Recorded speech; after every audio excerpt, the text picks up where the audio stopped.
What if the original East Blue Straw Hats never joined Luffy, but instead started their own pirate cruise and maybe pledged allegiance to him as an early version of the Straw Hat Grand Fleet? That is the purpose of this series that I'm about to do. And I'm starting off with everyone's favorite and everyone's most hated Straw Hat in some circles, Usopp. And why not? Because Usopp is the only Straw Hat that joined the crew saying, yay, I'm about to be captain of a pirate ship. That, say what you want to about the man, but he had enough latent conqueror's hockey to immediately see himself as a captain. Like, he's the only one who mentally viewed himself as a captain before joining Luffy.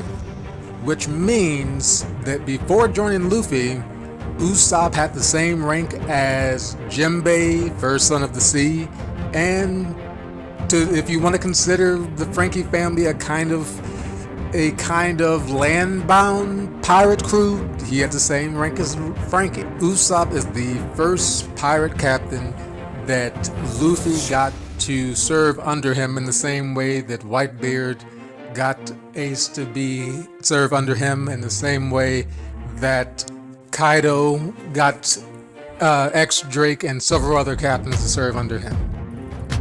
Which means that Usopp, prior to being a Straw Hat, had the same rank as Brook and Jinbei, who were both captains of their own crews before joining the Straw Hats. So anyway, with all that out the way, assuming that you haven't angrily turned off of this video already, let's look at what the Usopp pirates would have looked like had Usopp not joined the Straw Hats and just decided that from here on out, like after Surf Village, this is the timeline, the alternate universe timeline I'm working with, that Luffy still shows up to Surf Village. And who's with him is debatable. We're not going to talk about that right now, what his crew looks like right now. We'll save that to later. But let's say that Luffy still shows up to Surf Village, still saves the village from the Black Cat pirates, and after all that's done, Usopp is grateful, thankful, all that stuff. And let's say Luffy still offers him a position on his ship. He still says, hey, we're friends, get on, all that stuff. But let's say that in this alternate universe, Usopp turns that down. Let's say that he is inspired by Luffy, but instead of joining up with him, he has this mindset of, I gotta do it on my own. That he has this mind, and then also, even though the village and Kaya are cool with him going off and they want him to follow his dreams, his village just got attacked for the first time. Like he spent his entire childhoods yelling and screaming that the pirates are coming, all that jazz. And this is the actual time that he saw that was a possibility. And so let's say that in Usopp's mind, his mentality is that, hey, I'd love to go out to sea with you, but I just realized that my village is vulnerable. Like, pirates can show up here and there's no one to protect them. Like, you're not always going to be here. And so let's say that Luffy is his inspiration that inspires him to get stronger while still staying in the East Blue. And I know this is already a stretch because the way I'm starting off with Usopp, because Usopp is the hardest character to make an argument for here. Because Usopp as a pirate captain, because Usopp is a character who's only gotten stronger over the years because he's with the Straw Hats and because he kind of is struggling to keep up with his friends. And again, obviously there's a lot of fans who hate that he's not stronger already, upset that he's still cowardly, but yeah, like, it's hard to make an argument for him really being a pirate captain by himself. But here's my case, here's my argument. I feel that what happens with Usopp, best case scenario, absolute best case scenario, is that Usopp becomes an East Blue legend. Like, I believe that he never fully makes it to the Grand Line, never fully makes it to the New World, but he becomes an East Blue legend. He becomes like that guy in high school a high school basketball star who never made it to the pros, but basically any bar he goes into, his drinks are free because everyone remembers like this magnificent game he had in like his high school championship or whatever.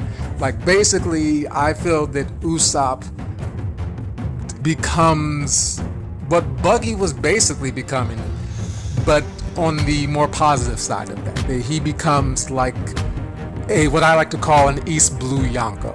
That he becomes, and I say that phrase because in the East Blue, the combination of Buggy, Kuro, Arlong, and Don Krieg are kind of almost like a foreshadowing of the 4 Yonko in the rest of the story. That Luffy and the Straw Hats had to take down before they could even make it out of the first 100 chapters. And so basically, especially when you consider the fact that in this alternate storyline, I'm assuming that Luffy still goes on to beat up everyone I just named. And so that void is there. That there's no longer an Arlong in the East Blue, there's no longer a Don Krieg. And so I feel that Usopp fills that void over time. And here's how I think he does it. Because along with the other character, again, just like he's the hardest person to make this video for, he's also the hardest one to say who would be on his crew. Because if I'm limiting myself to Usopp starting his own, to each Straw Hat starting their own crew instead of joining Luffy. Whereas if I made this video about them starting a crew as of right now, at this point in the story, there's tons of people who could be on Usopp's crew. That he would have the Tontadas, he would have a few giants in there, that he would have there's a better case for people he's met along the way joining up with him now, as opposed to if we just go off of like who would he attract, who does he already know, kind of when we first meet him, that could actually make up a decent crew. And so my theory with Usopp and his crew, now that we're getting into the members, is that I think that he stays with his original crew. He stays with Carrot, Onion, and Pepper.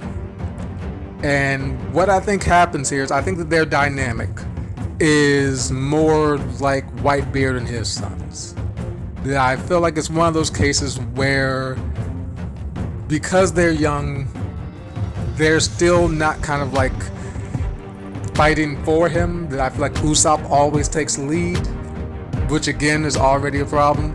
But here's the thing, right?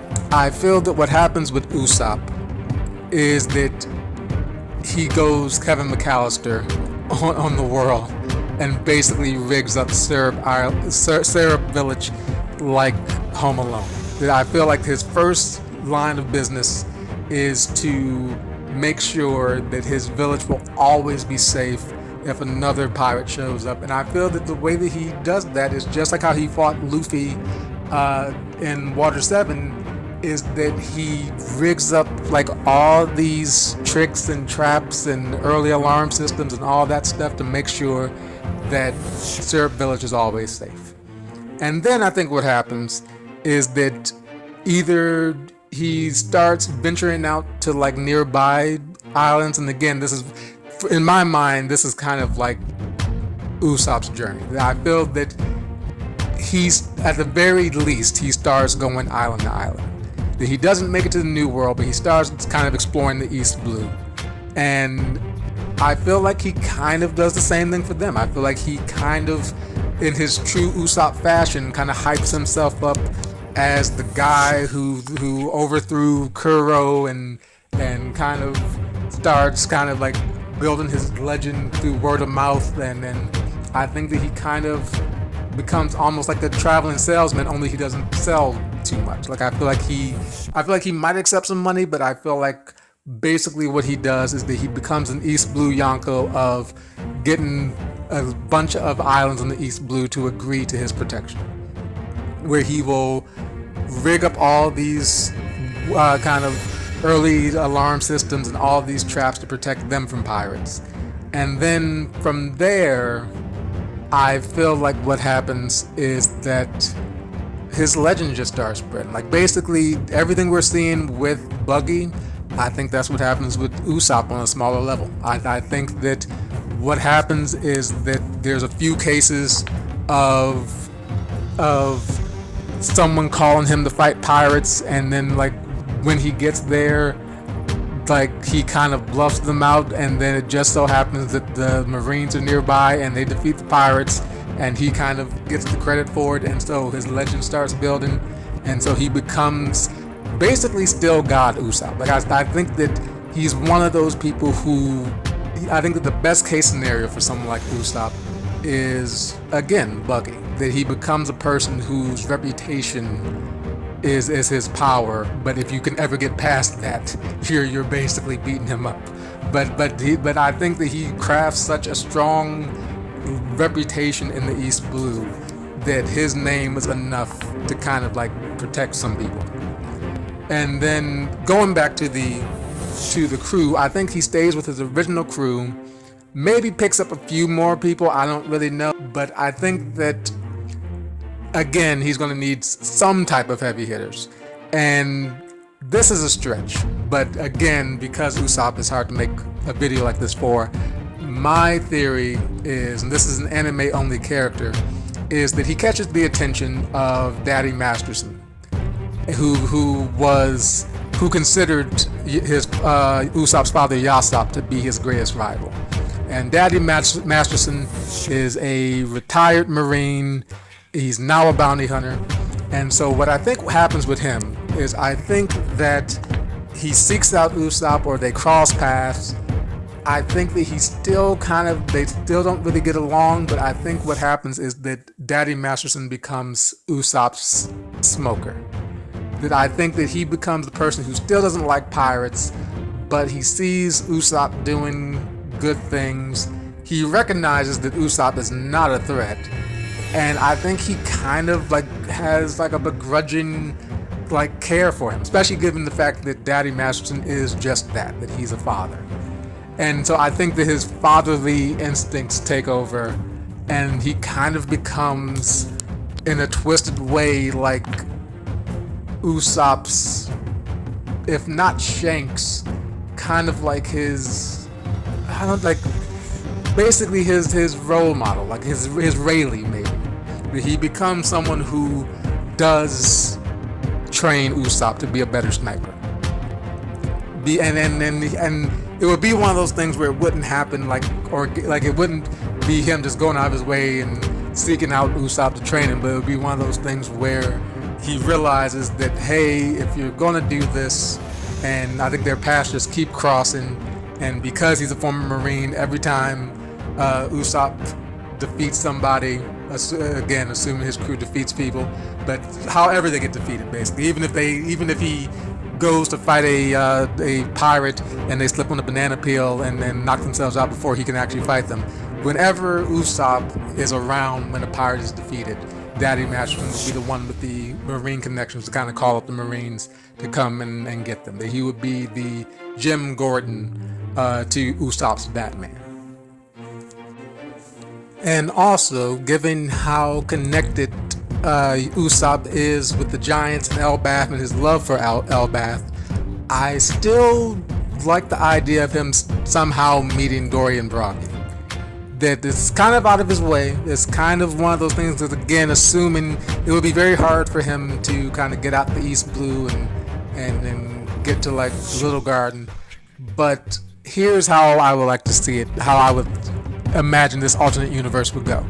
That Usopp is doing like I said, he's playing pirate, which is kind of what the Straw Hats were almost kind of doing in the early days of One Piece, where they didn't really understand how deadly serious it was until they kind of got to like Water 7, Enies Lobby, all that. And so in my mind, we still have a similar storyline that Usopp is riding high on his reputation. He's kind of getting cocky, getting arrogant, starting to believe his own hype, and one day he either runs into a pirate or he goes to fight a pirate on another island and gets beat Like he gets like beat kind of like right up to like an inch of his life, and at the last moment the Marines or someone else swoops in and then defeats the pirate, and so the day is saved. But that sticks with Usopp, and for him that would be his kind of Luffy losing Ace moment of realizing that I gotta get stronger, that this is real, this is serious. And so let's say that somehow Daddy Masterson, someone takes notice of Usopp, and he winds up getting to the little garden somehow. And he meets Dory Broggy, they hit it off, they tell him about Elbath, he's totally a fan. And let's say that he makes up in his mind right then that I want you to train me. Let's say that he still has his own individual two-year time skip where he stays on Little Garden. And with Dory and Broggy, I don't know that they would train people, but given how much giants love fighting, given how much the Elbath is known as like a war-torn land and like modeled after Vikings and all that, I can't imagine that Dory and Broggy wouldn't be like amused at the attempt. Like, and then again, they don't even have to do it together per se, but they pretty, like, again, Dory and Broggy fight every day, and then between that they just kind of relax on their own separate corners of the island.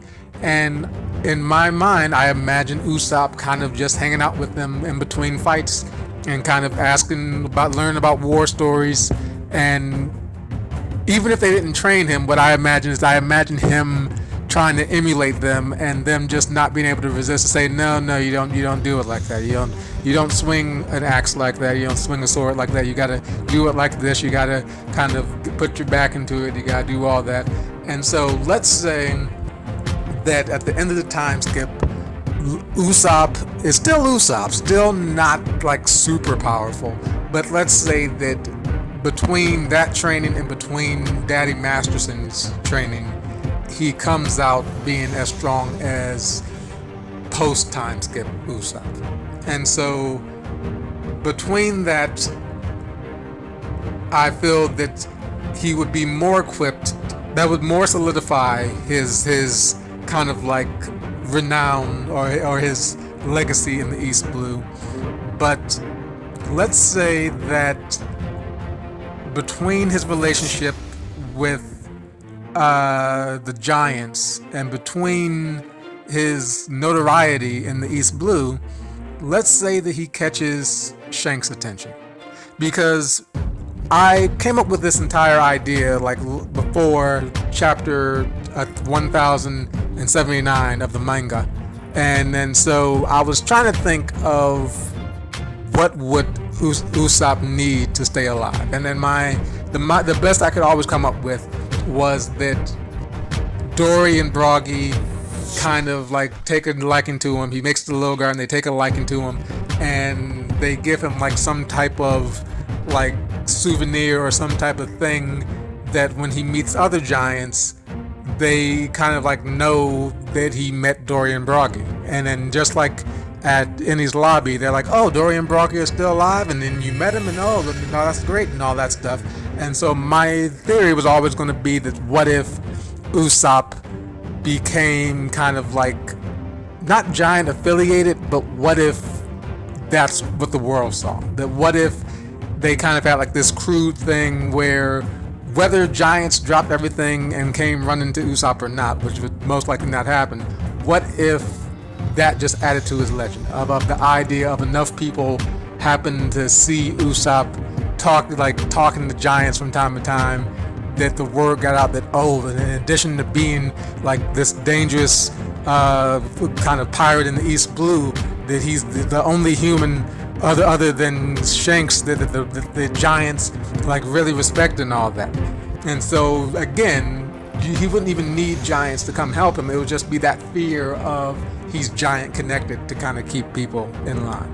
But after chapter 179, and think that I'm giving away too much here to tell you this. Like, even if you're not up to date on the manga, even if you're anime only, this is not like a super major reveal.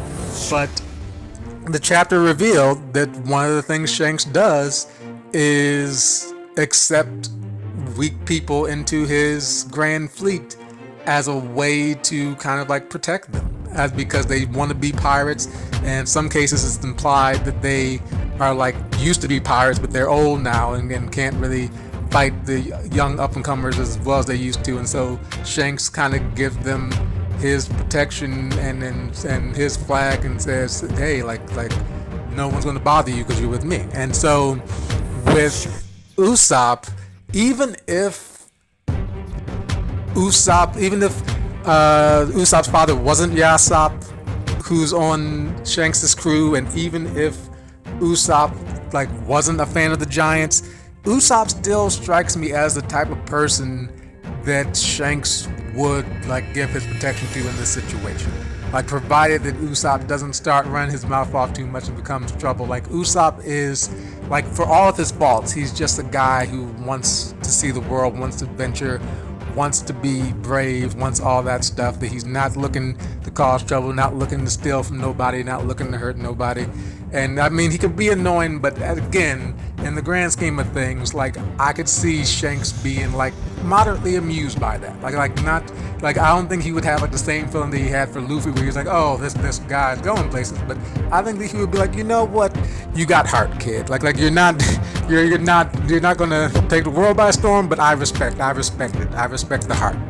And so even in that case, I think the Shanks would protect him. But given that he's Yasopp's son, given that he gets along with the pirates, I could see the best case scenario of this being that Shanks, and again, even if you don't want Usopp to meet Yasopp too early and all that, I could see like Rockstar or somebody coming across Usopp and like talking to Shanks and even like maybe using like the Din Mushi and calling up like the Shanks crew and then talking to Shanks, hey, I met this guy Usopp, I'm in the East Blue on business, whatever, blah blah blah.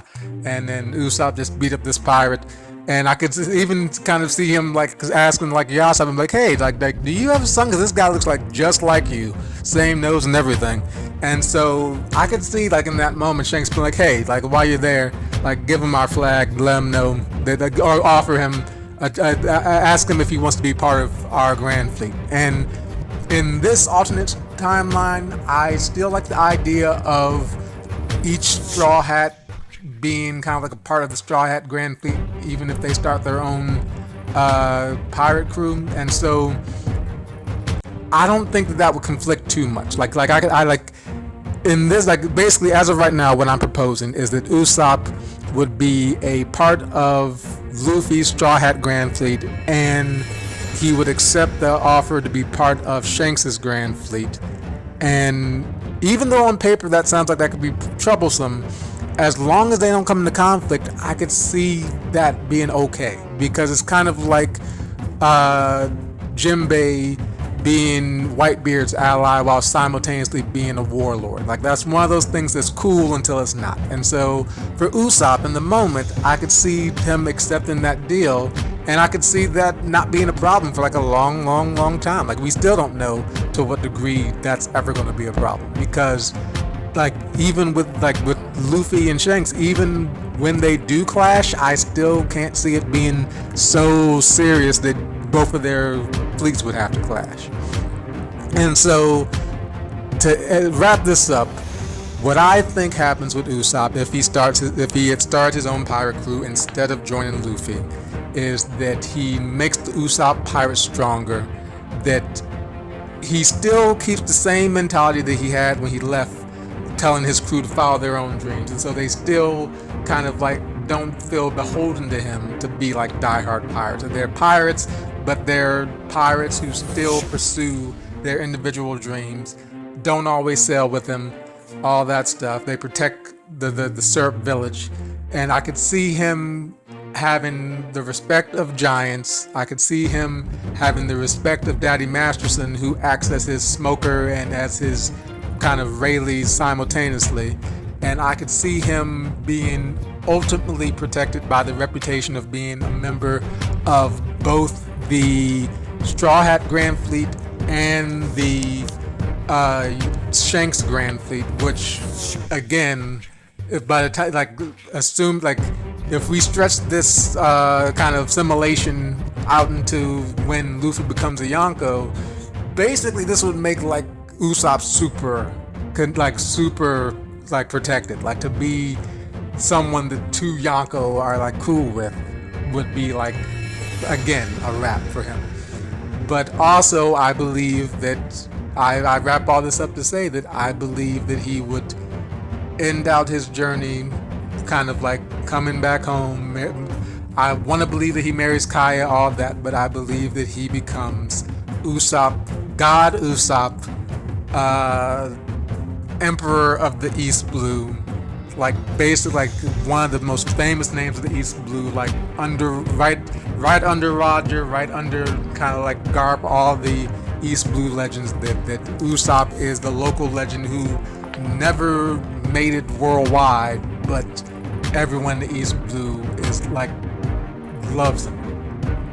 And so that is the end of the Usopp Pirates What If story, basically.